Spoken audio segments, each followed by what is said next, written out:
Hi, welcome to another edition of 3 Minutes. I wanted to make another one pretty quickly because I rewatched the last one and I got self-conscious because I felt like I sounded stupid.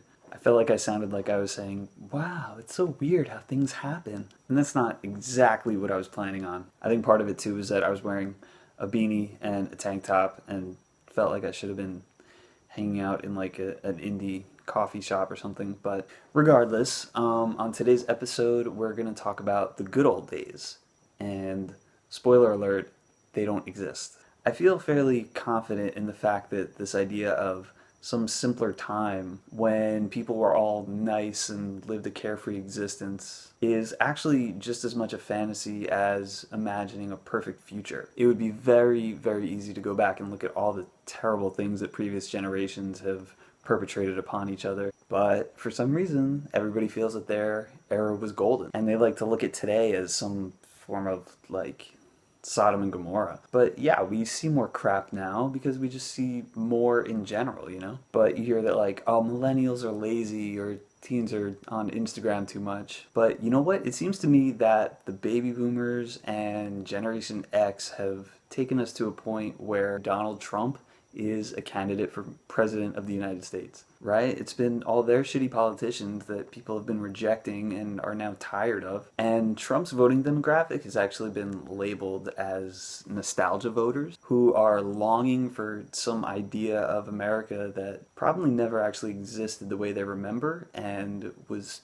actually probably pretty shitty for a lot of people. So, you know, before you yell at the kid for playing his Snapgram video too loud, just remember that you created Trump.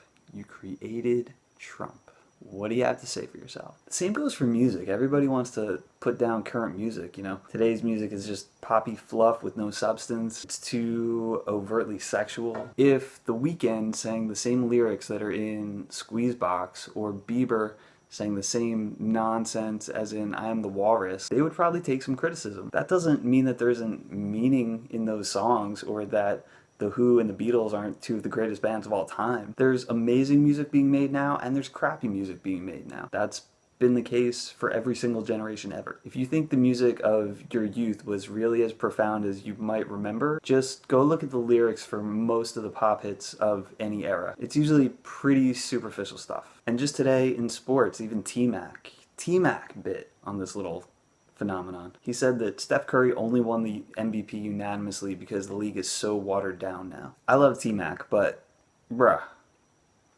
Here's the Western Conference All-Star team from just this season. That's who Steph was playing against every single night. In the 03-04 season, T-Mac, you led the league in scoring. You were an All-Star. You know who got first place votes for MVP that year?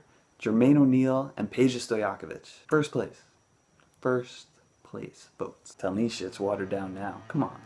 Anyway, that's all for today, I guess. We're gonna keep it short. You know, it's cool to have good memories, but everyone pretty much thinks the next generation is kind of shit. But everything kind of sort of always gets better. Hopefully that's true with these episodes too. Alright, so peace.